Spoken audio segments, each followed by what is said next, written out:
Assalamualaikum warahmatullahi wabarakatuh. Jumpa lagi pada vlog saya.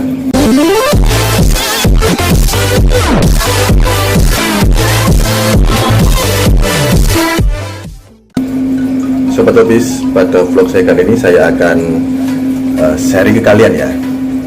Sebelum saya sharing, mungkin saya sedikit cerita kenapa beberapa minggu ini saya kok jarang membuat vlog ya.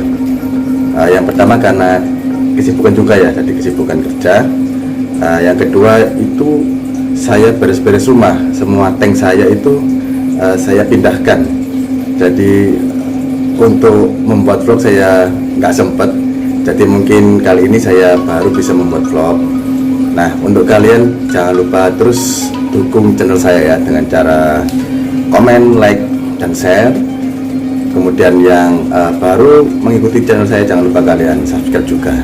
Nah, pada vlog saya kali ini saya akan membahas tentang bagaimana sih cara tank kita atau akuarium kita ya, agar kita itu tidak sering kuras. Jadi seperti dengan saya itu bukan tipe yang suka kuras-kuras tank ya. Jadi saya sangat jarang kuras tank saya. Mungkin bisa sebulan lebih tidak saya kuras, tapi aman ya. Ikan saya nggak pernah jamuran, kemudian nggak pernah sakit ya. Air tetap terjaga, itu poin yang penting. Airnya tetap terjaga. Bagaimana sih caranya? Jadi kita jarang kuras tank, tapi kondisi air dalam tank kita itu tetap jernih dan membuat ikan kita itu tetap sehat. Dan yang penting adalah mentalnya itu tetap aktif ya. Ya, silakan sobat lihat. Jadi itu penampakannya ya. Jadi itu saya sekat. Nanti kita bandingkan dengan yang di bawah ini. Jadi semuanya berisi auranti. Nah, pada kesempatan kali ini saya akan membahas ke kalian bagaimana sih cara agar kita itu jarang kuras tank tapi kondisi air tetap terjaga kejernihannya, sehingga ikan pun aktif ya, nggak jamur. Nah, ini saya seket. Ini sudah lama nggak saya kuras ya. Nah, kalau sobat bisa lihat, nah filternya on. Apakah setiap hari on? Itu tidak ya.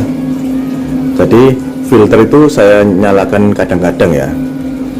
Saya nyalakan kadang, tapi waktu saya nyalakan itu sehari atau 2 hari nonstop ya. Nah, yang saya bahas kali ini adalah tentang pemakaian sistem filtrasi ya. Tadi sistem filtrasi, bagaimana sih filter yang baik sehingga kita kalau menyalakan filternya itu kurang lebih sehari saja sudah airnya jernih ya. Nah, ini kalau sobat lihat, karena ini saya seket ya, ini sudah jernih ya. Kalau kita lihat dari samping, ini panjangnya 1 meter. Kalau kita lihat dari samping itu jernih. Kalau ini saya seket itu kelihatan yang lebih jernih yang sebelah kanan kan, karena ya ini pompanya atau power headnya sini, dia yang mencedot, kemudian dikeluarkan di sebelah kiri ya. Dan ini nggak sempat saya bersihkan. Tadi saya sangat jarang membersihkan bagian kaca, karena setelah bongkar-bongkar ini saya belum sempat juga ya, karena dulu saya ini saya pasang raknya, saya tata. Tadi saya belum sempat untuk ngurus tank ya. Nah, sekarang kita kembali ke bahasan. Apa sih yang membuat air tank kita itu cepat jernih ya? Nanti kita bandingkan ya. Kita bahas yang bawah dulu sobat.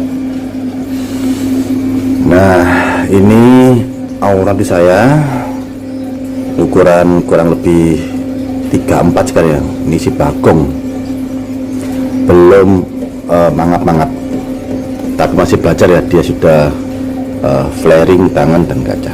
Nah, kita bandingkan yang bawah dulu dengan yang atas. Yang bawah itu seperti kebanyakan mungkin sobat semua ya, filternya hanya simple, cuma ini power headnya 1 selangnya ke atas ini ya, ke atas. Terus pembuangannya itu cuma di box biasa ya, kita beli jadi, harganya itu murah ya. Dan dalamnya kita isi juga spon biasa itu yang putih. Nah, ini keluarnya. Mungkin itu yang banyak sobat pakai. Saya juga pakai seperti itu juga. Apakah jernih? Iya, jernih. Tapi dalam untuk menjernihkan keseluruhan airnya, sirkulasinya sampai total jernihnya itu waktunya lama, ya, lama. Karena apa? Untuk menyaringnya cuma hanya sebatas spons putih itu ya yang kita pakai itu. Jadi kurang terlalu bisa membuat air cepat untuk bening. Tapi lumayan lah, ini lumayan. Tadi ini saya nyalakan beberapa hari ya, kemudian saya matikan terus seperti itu. Ini jarang saya kuras sobat. Selama vlog terakhir sampai sekarang tuh enggak saya kuras ya. Saya pindah ke sini, isi air nggak saya kuras itu. Ini sampai dia cacat ya. Nah, mentalnya apakah pengaruh di kondisi air ini? Enggak. Bisa coba lihat ya, mentalnya juga bagus tetap. Nah, kenapa? Airnya itu ada sirkulasinya, dia dipompa terus. Meskipun untuk membuat air jernih, menghilangkan kadar amoniaknya mungkin butuh waktu lama ya, karena cuma hanya pakai spons aja. Nah, sekarang kita ke bagian atas, kita bandingkan. Nah, ini yang bawah. Ini saya nyalakan 2 hari ya, dari kemarin lusa 2 hari. Nah, otomatis yang ini kelihatan lebih jernih ya, karena saya pakai 2 power head ini. Karena saya punya yang kecil, saya pakai power head 2. Kalau yang satu itu nggak bisa naik ke atas ya, jadi saya pakai 2. Ini pipanya saya sambung T gitu ya, saya sambung T. Nah, keluarnya air lumayan kenceng. Nah, seperti itu. Kalau satu itu kurang angkat, makanya saya kasih 2. Ini awal saya jantan. Nanti kita bahas yang jantan sobat ya, jantan female. Kita sekarang membahas sistem filtrasi untuk mempercepat air kita agar cepat jernih. Nah, ini pompanya 2 sobat. Apa yang membuat jernih? Kita lihat ke atas.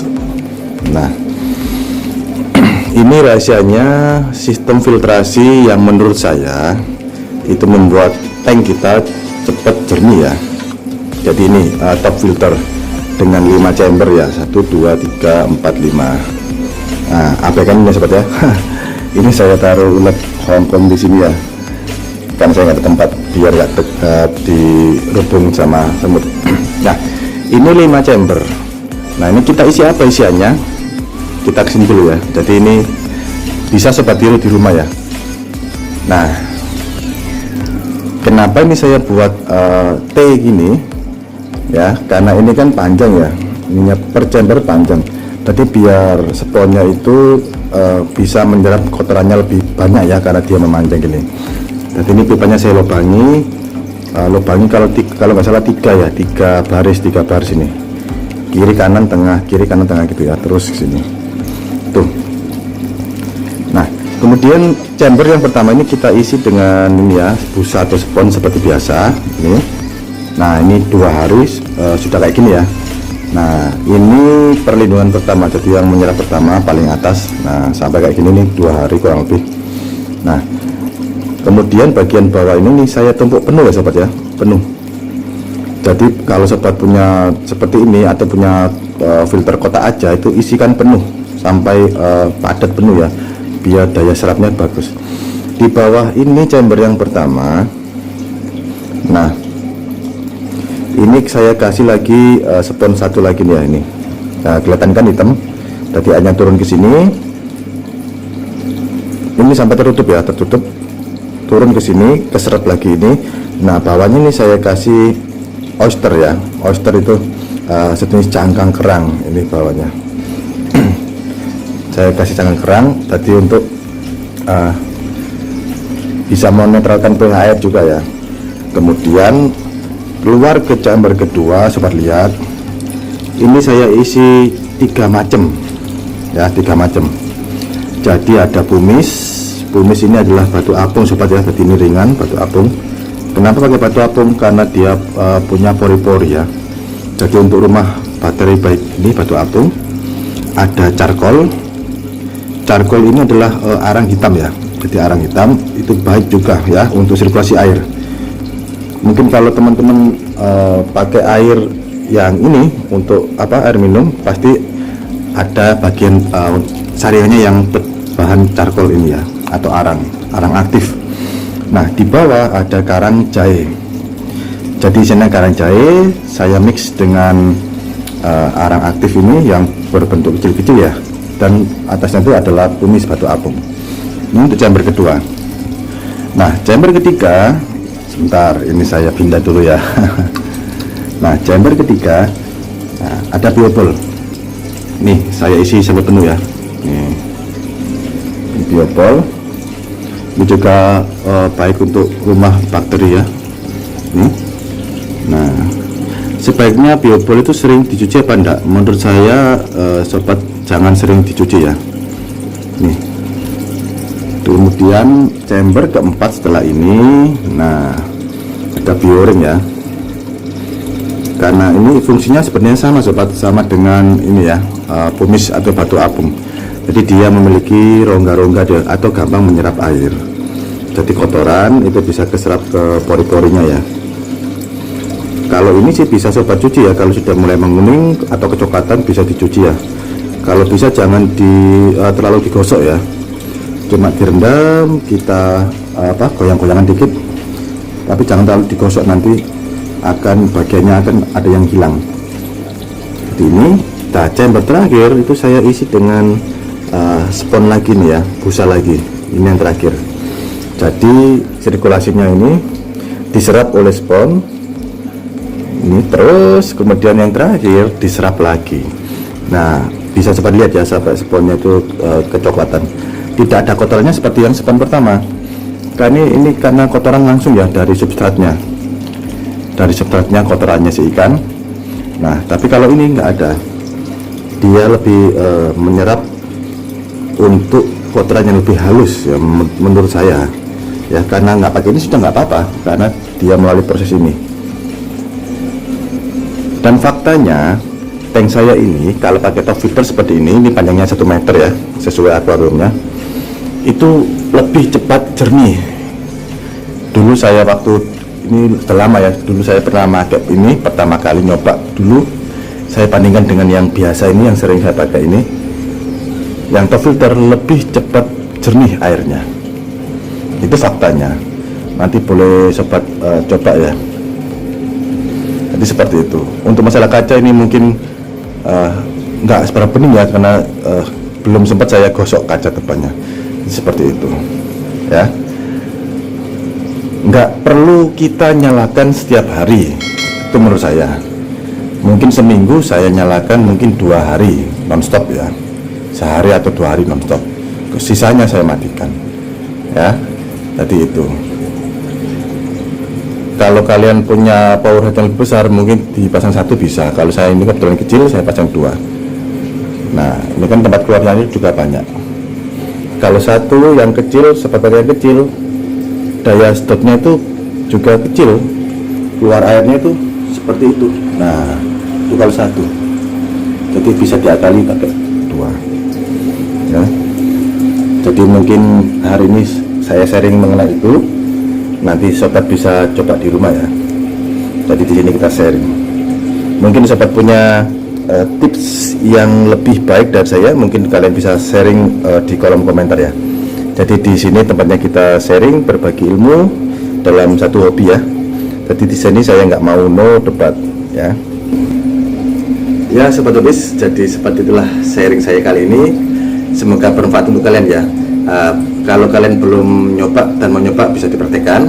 Nanti kalian boleh tanya-tanya di kolom komentar, pasti akan saya jawab ya. Atau kalian punya tips yang lebih cepat menyertikan tank ya daripada punya saya, bisa kalian share juga. Nah, di sini tempatnya sharing ya. Jadi mungkin vlog saya kali ini cukup sekian. Jangan lupa kalian yang belum subscribe channel saya ya, agar saya lebih termotivasi untuk memberikan sharing ilmu tentang dunia hobi, yaitu ikan cana. Jadi saya akhiri vlog saya kali ini. Barakallahu fikum. Wassalamualaikum warahmatullahi wabarakatuh.